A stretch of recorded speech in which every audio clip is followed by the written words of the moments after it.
Theresa May is about to give a statement to the Commons about the government's troubled child abuse inquiry. Last week, Fiona Woolf became the second chair to resign. That's what Sky's political correspondent Jason Farrell, who's in Westminster. Jason, what can we expect this afternoon from the Home Secretary? Well, as you say, Fiona Woolf is the second chair to step down after Baroness Butler's sloss, and we might have perhaps thought we would hear who would be the next person to take over. We're not expecting that at this stage.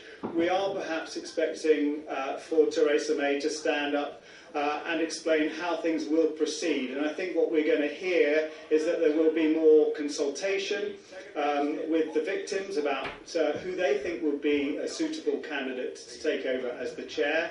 I think we'll also expect to perhaps hear that the panel will continue for a short time without a chair whilst an appropriate person is found. I think it is going to be quite a difficult statement, nonetheless, for Theresa May to make, because, of course, there's a lot of political pressure on her, having had two appointments that have failed. Of course, the pressure came on Fiona Woolf after her association with Liam Britton was scrutinised.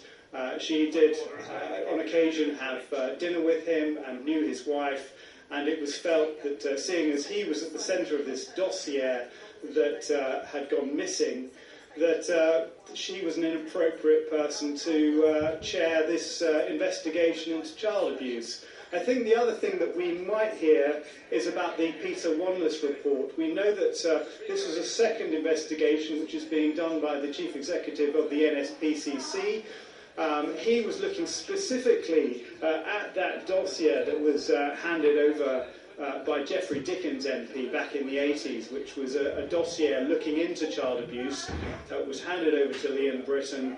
It seems to have gone missing. He has reported his findings into what happened to that dossier to the Home Secretary, and there's been pressure now, particularly from Yvette Cooper, the Shadow Home Secretary, for this report to be published. And earlier in the lobby, when journalists were quizzing the Prime Minister's spokesperson, there were questions over when this was going to be published, and I think we will hear that it should be published fairly soon. Jason, there are calls from some quarters for the frame of this reference to be couched in the terms of a royal commission. Is that likely to happen at all? Well, in fact, the statement's starting, Jason.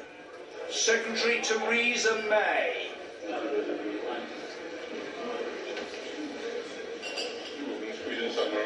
With permission, Mr. Speaker, I would like to make a statement on the independent panel inquiry into child abuse, which has been established to consider whether institutions in England and Wales have taken seriously their duty of care to protect children from sexual abuse.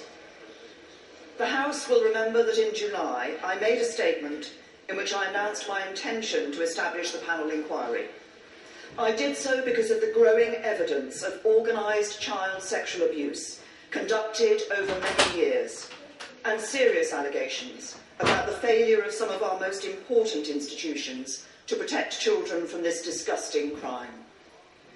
I established a panel inquiry because it is the best way of making sure that the inquiry is conducted by a team of experts with empathy and sensitivity to the feelings of the survivors of child abuse. The fact that it is a panel consisting of several people means it has within it more expertise than any one person could offer. And importantly, the public can have extra confidence in the integrity of its work because no one individual can take important decisions or come to judgments alone. The members of the panel, Sharon Evans, Ivor Frank, Dame Moira Gibb, Barbara Hearn, Professor Jenny Pearce, Drew Sharpling, Professor Terence Stevenson and Graham Wilmer are in place. And they are supported by Ben Emerson QC, who is counsel to the inquiry, and Professor Alexis Jay, who is the panel's expert advisor. The panel therefore consists of members with a broad range of experience and skills. They have backgrounds in social care, academia, law enforcement, healthcare, the media and the voluntary sector, and some have experienced sexual abuse themselves as children. I believe that the panel can command the confidence of the public and, most importantly, of the survivors of child abuse. The House will know, however, that on Friday the panel's chairman, Fiona Woolf, announced her intention to resign. She did so because, as she wrote in her letter to me, it has become clear that the inquiry, if she continued to chair it, would not have the widespread victim support it so desperately deserves and needs.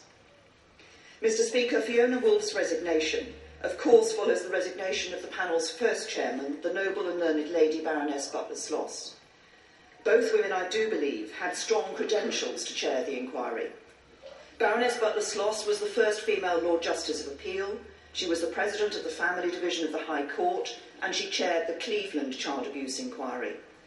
Fiona Woolf is a leading lawyer and a former President of the Law Society.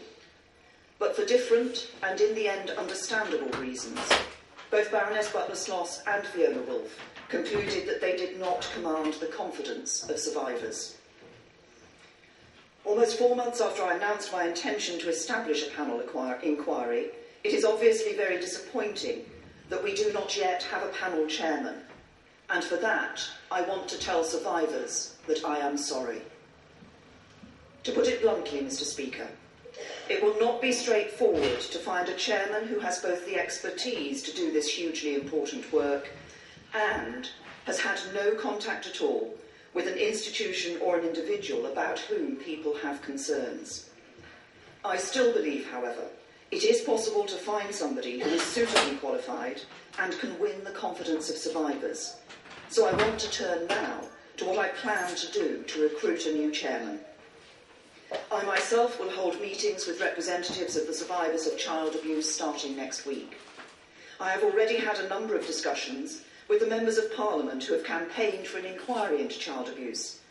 The honourable members for Birmingham Yardley, Brighton Pavilion, East Worthing and Shoreham, Richmond Park, Rochdale, Wells and West Bromwich East. And I will continue to have discussions with them. I will also discuss the appointment of the new panel chairman with the Shadow Home Secretary and the Right Honourable Member for Leicester East. And I have already agreed with the Right Honourable Member for Leicester East that the nominated panel chairman will attend a pre-confirmation hearing before the Home Affairs Select Committee. In the meantime, the panel will go about its important work. So I can tell the House that the panel will hold its first meeting on Wednesday the 12th of November and will meet every Wednesday thereafter until Christmas. The panel will organise other meetings that will discuss the different themes and issues covered by the inquiry, and attendance for these meetings for both panel members and expert witnesses will be set accordingly. In addition, the panel secretariat is planning 2 regional events that will be held before Christmas and another 4 that will be held in the new year. These regional events will provide an early opportunity for survivors to give their views about how the panel should go about its work. One matter that I know has been raised by some campaigners is whether the inquiry should become a statutory inquiry. The inquiry as it is constituted at present, like the inquiries into Hillsborough and the murder of Daniel Morgan, is a non-statutory inquiry. I have already said that the panel will have access to all government papers, reviews and reports it requests, and subject to the constraints imposed by any criminal investigations, it will be free to call witnesses from any organisation it deems appropriate.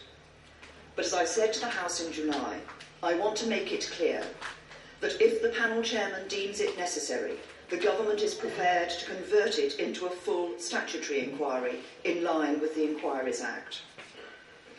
Another matter that has been raised is the terms of reference for the inquiry. Some say the terms are too broad, while others say the terms are too narrow.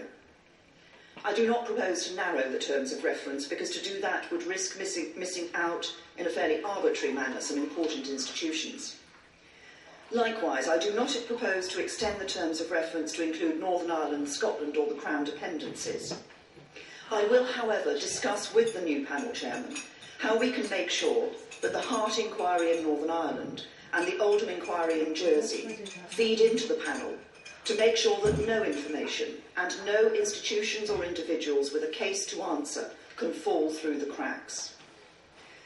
I can also tell the House that the government is considering ways of trying to make the experience of giving evidence less traumatic for survivors. The panel will therefore take evidence not just in public and private meetings, but also remotely, with witnesses able to speak to panel members from their homes. The Secretariat to the inquiry is also in discussions with officials in the Department of Health and other organisations to make sure that counselling and support is available to survivors before and after they provide evidence to the inquiry. And to make sure there is an open channel of communication between survivors, the panel and the government, I will establish a survivor liaison group which will meet on a regular basis as long as the inquiry continues. I know that some members of the House have suggested that the government should publish today the Oneness report about the Home Office Permanent Secretary's investigation into the so-called Dickens dossier. I can tell the House that the Oneness report will be published next week. This is because it is about a separate but related matter to the work of the panel inquiry, and I want members of the public and the media to have time to scrutinise both this statement and the Oneness review properly. Mr. Speaker, in the midst of debate about names, structures and legal powers, we must always keep in mind the survivors of child abuse themselves. Because let us remember the events that prompted me to announce this historic inquiry into child abuse in the first place. There was the systematic abuse of vulnerable young girls in Derby, Rochdale, Oxford and other towns and cities across the country. Examples of celebrities abusing minors and getting away with it apparently because of their fame. And evidence that some of the most important institutions in the country, from the BBC to the NHS, failed in their duty of care towards children. Since I made my statement in July, the evidence has only mounted. We have seen the Alexis J report into abuse in Rotherham, and the report by the Honourable Member for Stockport, which was commissioned by Tony Lloyd, the Peace and Crime Commissioner for Greater Manchester. Both reports expose serious failings among the police, social services, schools and other institutions. And the obvious conclusion is that if only we'd learned from these appalling cases earlier, there would be fewer victims of abuse today. I believe the whole House will agree with me that we owe it to the survivors in all these cases to work together to let the panel inquiry do its job as quickly as possible and to start to learn the lessons of the many cases where undoubtedly too many things went horribly wrong. I want to end my statement by issuing a direct message to the many survivors of child abuse and their representatives. I know you have experienced terrible things. I know we cannot imagine what that must be like. And I know that perhaps because of the identity of your abusers or the way you were treated when you needed help, many of you have lost trust in the authorities. I know some of you have questioned the legitimacy of this process. I know you're disappointed that the panel has no chairman. I understand that. I am listening, and to you I say this. I am as determined as you are to get to the truth. That is why I set up this inquiry. We have a once-in-a-generation opportunity to do something that is hugely important. Together, we can expose what has gone wrong in the past. We can prevent it going wrong in the future. We can make sure people who thought they were beyond the reach of the law face justice.